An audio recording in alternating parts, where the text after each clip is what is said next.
de acuerdo a lo que dice la Biblia, también en esta misma carta a los Efesios, la ira de Dios ya no está sobre esos. Capítulo 2 de Efesios dice que la ira de Dios está sobre los hijos de ira, los hijos de desobediencia.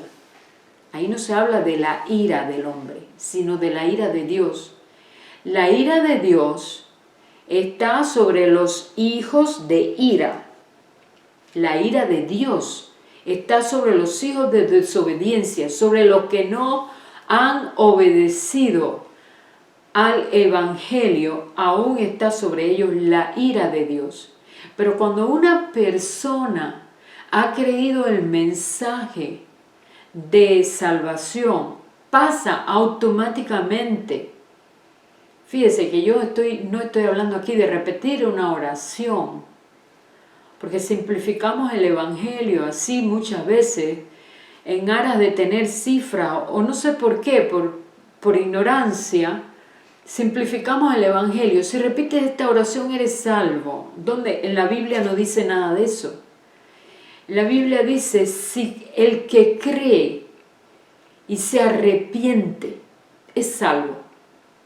Entonces, una persona que creyó el mensaje y se arrepintió, automáticamente trasladado del reino de las tinieblas al reino de su luz admirable. Y automáticamente recibe todos los derechos de hijos, todos los derechos que tiene un hijo de Dios. Automáticamente ha pasado al reino de la luz, de su luz admirable, y ha pasado a una posición nueva. ¿Cuál es el problema? No es que esa persona ahora no esté completa en Cristo. Ese no es el problema. El problema es que esa persona necesita ella misma conocer mentiras que ha abrazado, las cuales en su vida, en el tiempo anterior, abrazó mentiras que le dejaron ligado a cierto comportamiento.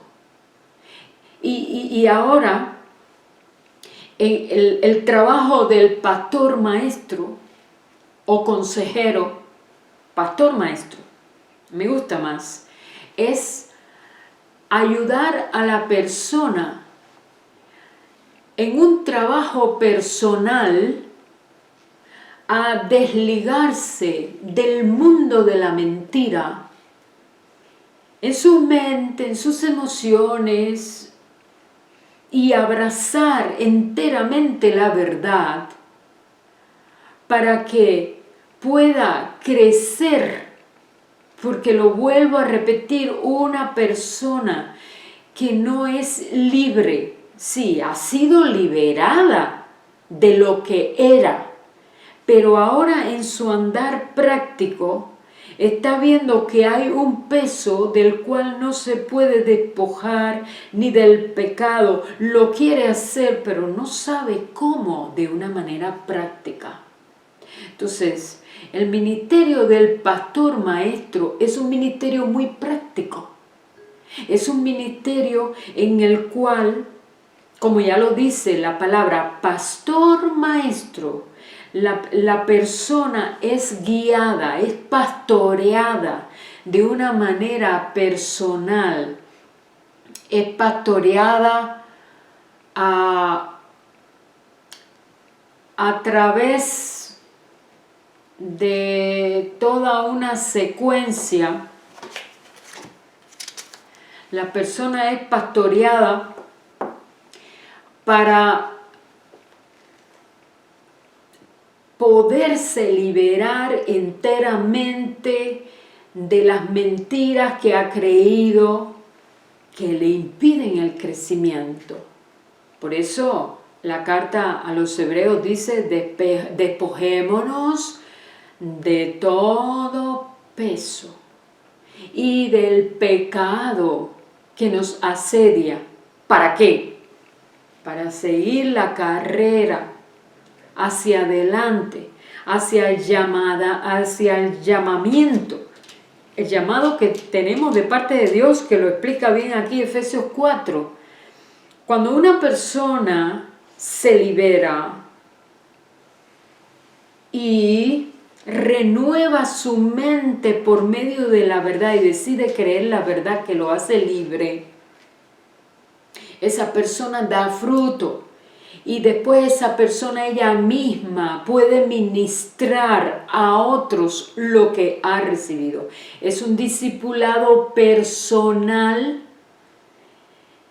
que incluye consejería para poder liberarse de cosas del pasado y que incluye renovación de la mente por medio de la verdad para poder crecer. Algunos podrán decir, bueno, pero Cristo es suficiente, yo no necesito de un pastor maestro, o con la prédica que da el pastor el domingo en la iglesia es suficiente. Me gustaría ir mucho más profundo aquí en Efesios 4, pero en realidad no estoy haciendo un estudio analítico de este pasaje, versículo por versículo, sino solamente les he hecho notar que este ministerio sí está aquí. Es el de pastor maestro y que tiene como meta hacer que los hijos de Dios que han venido, que ya han venido al Señor, puedan crecer y venir en el conocimiento. Fíjense que aquí habla de conocimiento, no de sentimiento, sino de conocimiento. Es algo que es renovación de la mente. Al conocimiento del Hijo de Dios, a un varón perfecto, a la medida de la estatura de la plenitud de Cristo. O sea, la meta de Dios para nosotros, para todos y cada uno de nosotros, es el crecer a la estatura de Cristo. Cuando una persona se convierte, todos enseguida están muy interesados en que esa persona empiece a dar fruto, empiece a servir en el ministerio. Pero Dios tiene otro orden. El orden de Dios es primero deshacerse de pesos que traigo del pasado, deshacerme de patrones de pensamientos torcidos, que por supuesto esos patrones de pensamientos torcidos me llevan a obrar de manera torcida, deshacerme de ataduras de una manera muy práctica y renovar mi mente. ¿Para qué? Para que pueda crecer. Todo eso es parte del trabajo del pastor maestro.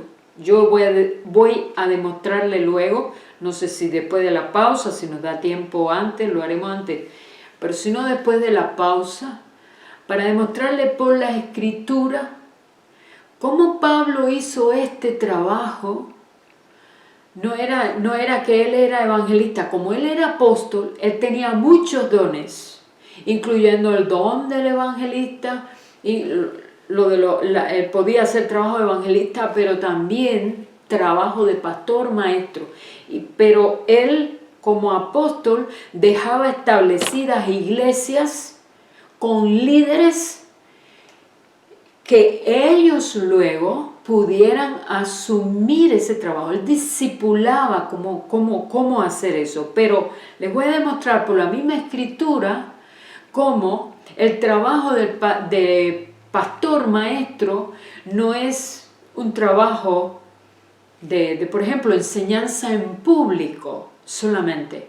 Aunque, como lo dice aquí, pastor maestro. El pastor maestro debe saber guiar, debe saber pastorear, pero como mentor, pero también debe saber enseñar y debe dominar muy bien las escrituras y debe ser una persona honesta que no manipule las escrituras. Debe tener conocimiento profundo de las Escrituras. Ese es el pastor maestro. Y aunque enseña en público, también es una persona que se dedica a ese trabajo muy personal y muy privado. Volvemos después de la pausa.